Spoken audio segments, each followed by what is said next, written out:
చేర్చిన తల్లిదండ్రులందరికీ నా హృదయపూర్వక నమస్తే. నేను ఎందుకు ఎంత గొప్పగా అంటే నేను ఎప్పుడు ఎంటర్టైన్మెంట్ కూడా అవ్వలేదు. ఎప్పుడు మిమ్మల్ని ఇంట్లోకి వచ్చి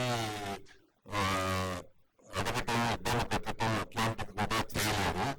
అయినా సరే మా బిడ్డలు ఇక్కడికి వచ్చి ఇంత దూరం తీసుకొచ్చి ఇక్కడ చేర్చారు. అంత గొప్ప నమ్మకంతో మీరు మన బిడ్డలు చేర్చినందుకు మరీ ధన్యవాదాలు తెలియజేస్తున్నా.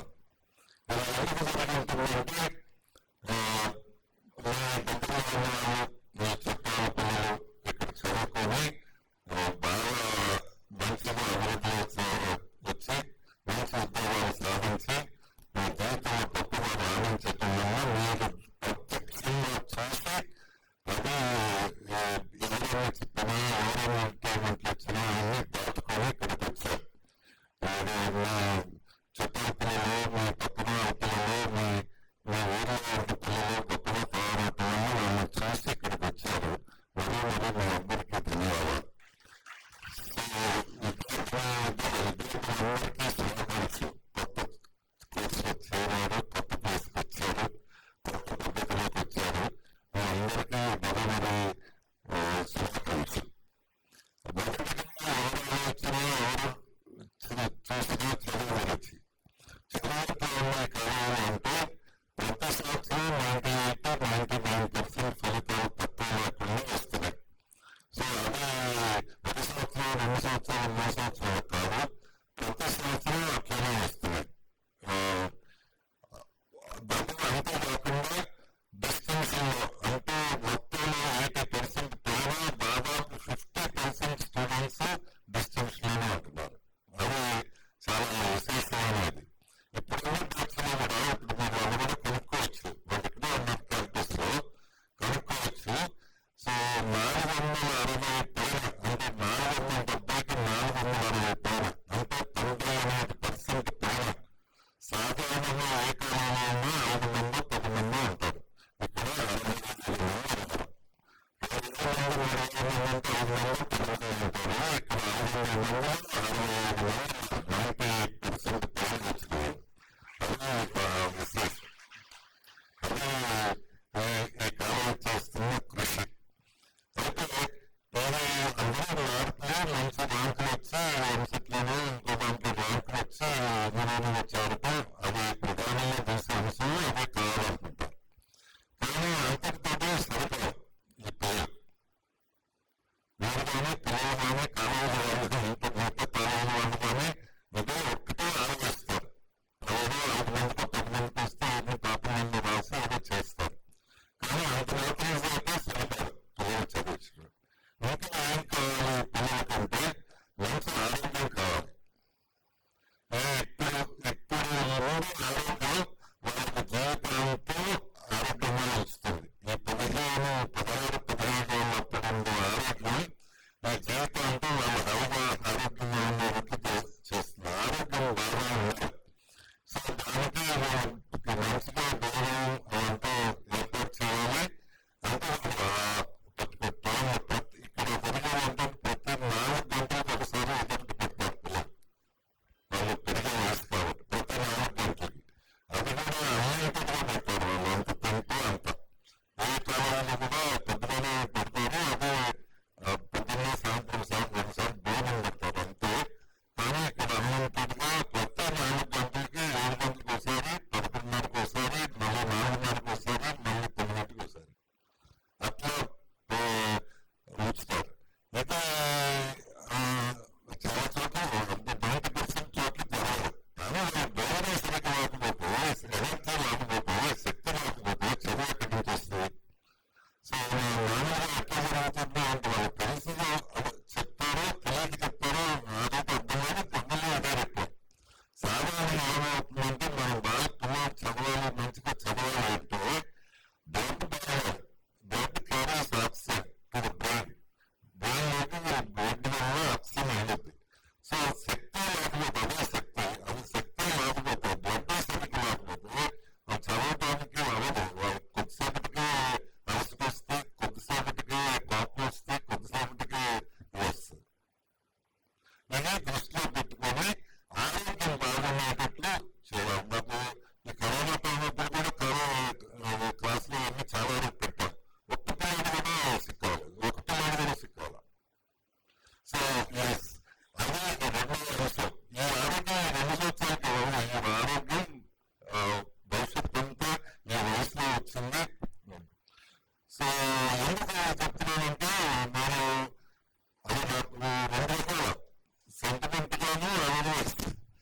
మన ఈ ఆరోగ్యాన్ని గురించి ఎంత పర్టికులర్గా ఉంటారు అంటే ఈ ఒకటి ఈ పిల్లలు ఎప్పటి నుంచో పాపం 100 కిలోమీటర్ల నుండి వచ్చి నా చేతిలో పెడతారు. వాళ్ళకి తిండి పెట్టకుండా వాళ్ళ కడుపు మార్చితే దానివల్ల నేను డబ్బులు మార్చుకుంటే నాకు కానీ నా పిల్లలకి కానీ సరిగ్గా జరగదు. మంచి జరగదు గ్యారెంటీగా. అదే నా ముందు చెప్పాను కదా, ఈ వయసులో నేను 4,000 5,000 మిగిల్చుకోవడం కోసం నాకు పెడితే నాకు కత్తికి పెడితే ముందు రోజుల్లో వాళ్ళకు 1,00,000 2,00,000 ఖర్చు పెట్టినా ఆ శక్తి ఆ ఆరోగ్యం రాదు. ఇది బాగా పెరిగే వయసు. ఈ వయసులో అచ్చడిపోతారు. ఈ 2,000 400 500 పొందుతారు పిల్లలు బాగా అవుతారు. సో అదే రెండో అంశం ఇక్కడ జరిగేది. మూడో అంశం ఏంటంటే వాళ్ళ ఆలోచన ధోరణి కూడా కొద్దిగా మంచిగా చేయాలి. ఎందుకు ఆలోచన ధోరణి అంటే మనం చదువుతాం, మార్కులు వస్తే ఎలా వస్తాయి, కానీ మార్కులు అంతా దాంతో పాటు ఆలోచన కూడా మంచిగా ఉండేటట్టు చేయాలి. నేను అక్కడ యూనివర్సిటీకి అందరూ అన్ని కాలంలో వస్తారు. వాళ్ళ పరిస్థితి ఏంటంటే వచ్చిన తర్వాత వచ్చినప్పుడు వాళ్ళు ఆ చదువుని కాలంలోనే విపరీతంగా పెడతా ఉంటారు. ఎందుకంటే సరిగ్గా తిండి పెట్టలేదు, సరిగ్గా స్నానానికి నీళ్ళు లేవు, సరిగ్గా వస్తువులు లేవు, కాబట్టి తింటారు. అక్కడ చేతులు అనేది తినదగిన కూడా తింటా ఉంటారు. చివరికి చదువులోనే వాళ్ళకి ఆలోచన ఏర్పడుతుంది. అది ఆ ఫేజ్లో వస్తారు. వస్తే నేను మొదటి 3 నెలలు యూనివర్సిటీలో చేసే పని మొదటి 2 3 నెలలు వాళ్ళ ఆలోచన ధోరణి మార్చడం. ఇది బాబు ఎవరి కోసం తాతరా బాబు కష్టపడేది, వేరే వాళ్ళ కోసం బాబు, మీ టీచర్ల కోసం తప్ప మీ కోసం మీ జీవితం బంగారంగా ఉండాలంటే బాగా కష్టపడాలి. ఎంత పదే చెప్పిన తర్వాత 2 3 నెలలు మారుతాం. అదే వచ్చినప్పుడు మాత్రం చాలా పాపం, కాలంలో పాపం, తల్లిదండ్రుల పాపం, అమ్మలో పాపం. సో అట్లా ఆలోచన ధోరణి మారిస్తే ఆ ఆలోచన ధోరణి జీవితం అంతా కూడా ఉపయోగపడాలి. ఎటువంటి కోర్స్ పూర్తి చేయడం మార్పు తెప్పించుకున్నారు. ఇదే ఈ మొత్తం భవిష్యత్తుకి ఒక పునాది లాగా ఏర్పడాలి. ఈ వయసులో పిల్లలు చెడిపోతే మొత్తం సరిపోతారు, బాగుపడితే మొత్తం జీవితం అంతా బాగుంటారు. అదే ఇంత అవగాహనతో ఈ కార్యక్రమాన్ని నిర్వహిస్తూ ఉన్నాం.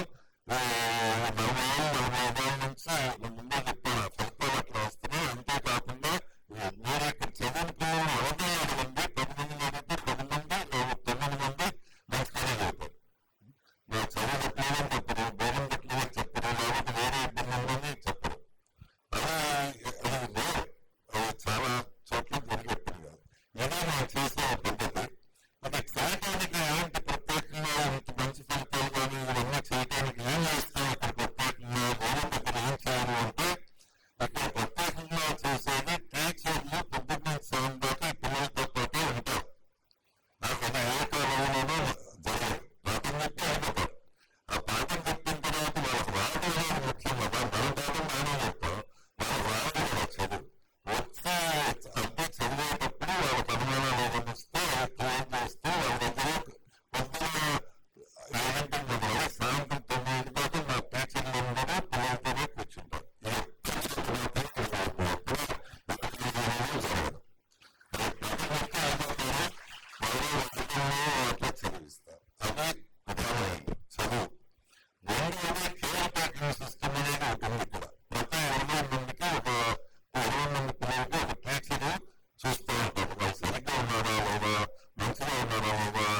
రక్షణకు రావడం అవుతాడు, ఇట్లా క్వశ్చన్లు వస్తాయి. ఇట్లా క్వశ్చన్ ఆన్సర్ చదువుకుంటారు.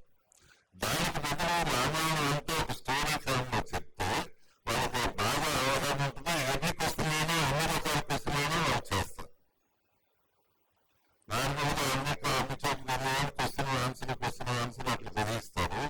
కానీ ఇక్కడ మాత్రం మొత్తం టెక్స్ట్ బుక్ అంతా చదివించి వాళ్ళకి ఇప్పుడే కాకుండా ముందు రోజుల్లో కూడా ఇంజనీరింగ్ అయిన తర్వాత కూడా అట్లా కాన్ఫరెన్స్ అర్థం చేసుకొని ఆకలింపు చేసుకొని సబ్జెక్ట్ ని మార్పులు తెచ్చుకోవడం అనేది అలవాటు అవుతుంది. అదే ఇంజనీరింగ్ లో కావాల్సింది. ఇంజనీరింగ్ క్వశ్చన్ ఆన్సర్లు ఉండవు.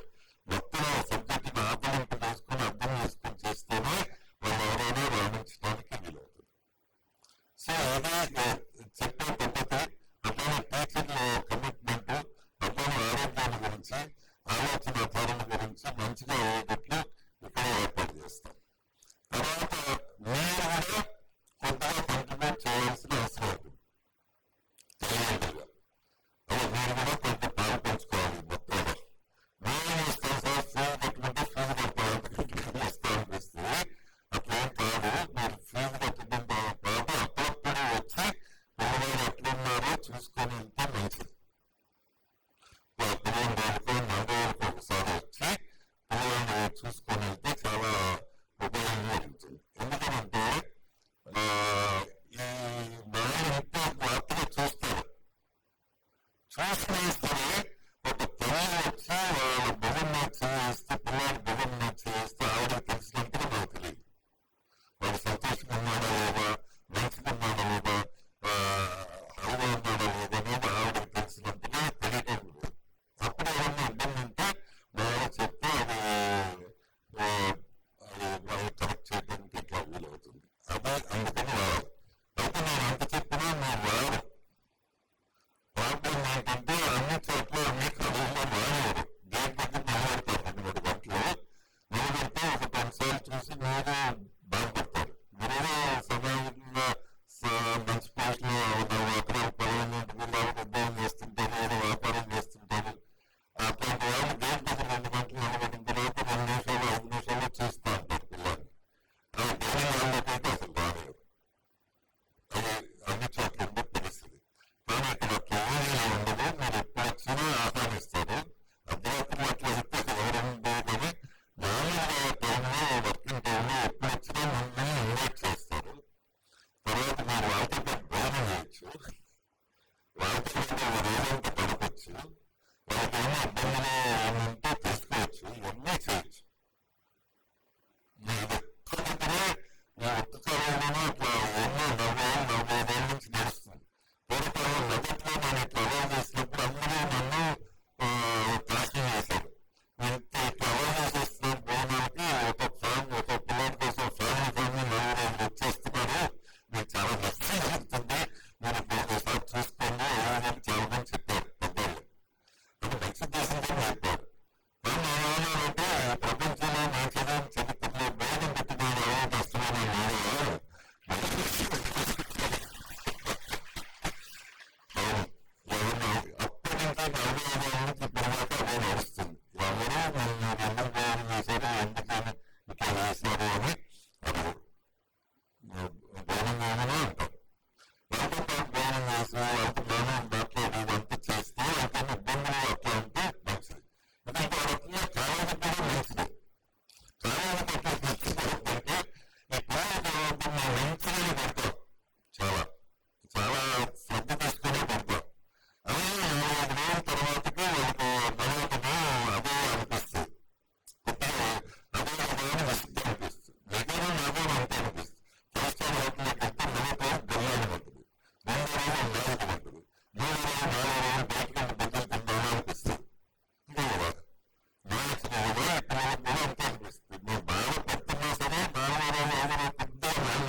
అన్నీ అంతే చేస్తాం. సో ఆ నెట్లో యాడ్ చేస్తాము. ఆ నెట్లో మేము వెనక పక్క ఉంటుంది. ఆ పోయానికి మీరు అడిగితే ఇస్తారు. బండిగా మామూలుగా అంటారు. సో అంత కేర్ తీసుకొని చేస్తాం. అయితే మీరు చేయడం ఏంటి అంటే చేయడం విషయం ఏంటంటే మీరు ఆస్తితో పిల్లలు ఎక్కడొచ్చినా సరే మీరు ఏ ఎట్లు వచ్చింది, ఏ ర్యాంక్ వచ్చింది, ఏం వచ్చింది, ఎట్లా వచ్చింది, ఇదే మొదలు పెడతారు. ఇదే మొదలు పెడితే మీ పిల్లలకు దూరం అయిపోతారు. అవి అడగాల్సిందే, చదువు కోసం వచ్చారు, చదువు గురించి అడగాల్సిందే. కానీ మీ ఇంట్లో బాగుంటున్నారా, బాగా ఆరోగ్యం బాగుందా, మీ ఫ్రెండ్స్ బాగున్నారా, మీ రూమ్లో బాగున్నా, అన్ని బాగున్నా అని అడిగిన తర్వాత ఎట్లా చదువులో బాగా అవుతుందా అని అడిగితే వాళ్ళు అర్థం చేస్తారు. వాళ్ళ వాడు మేపడిపోయాడు, చిన్న పిల్లలు మేపడిపోయి నీకు అందే వచ్చినా పండే వచ్చినా ఎందుకు రాలేదు, వాడి పక్కనకి వచ్చింది మన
చేస్తే ఎంత బాగా అవుతుంది, మన చేతిలోనే ఉంటుంది అంత. మన యూనివర్సిటీ పెట్టినప్పుడు ఎంసెట్లోనే అసలు ఒక్క ర్యాంక్ కూడా తప్పలేదు. మొదటిసారి కాబట్టి మార్క్స్లో అంతా వాళ్ళందరూ నేర్చుకున్నాం. చేర్చుకుంటే ఎవరికి స్టాఫ్ కానీ అప్పుడు స్టాఫ్ కానీ వీళ్ళు నేర్చుకున్నారు. బెస్ట్ మనం యావరేజ్ కానీ నేను ఏం చేయగలను, నేను పవర్ కాన్సెప్ట్లో మాట్లాడాలి, నేను చేయలేదు అది ఇది అంటే అని మనం ఏం చేయగలరు. కానీ వాళ్ళు మంచిగా ప్రారంభిస్తే, మంచిగా ప్రోత్సహిస్తే, మంచిగా పరిగెత్తిస్తే వాళ్ళు ఎంత అయ్యారు అంటే ఫస్ట్ బ్యాచ్లోనే 80%, 90% ఉద్యోగం వచ్చింది. అది కార్పొరేట్ కంపెనీలు, కంపెనీ కంపెనీలు. అంటే వాళ్ళు ఏం చేయాలంటే వాళ్ళ పద్ధతిలో మంచి వచ్చిన అనుకుంటే, అమెరికాలో చేసిన అనుకుంటే, ఐఐటీలో చేసిన అనుకుంటే మాట్లాడుకోవాలి. మంచిగా చేయొచ్చు.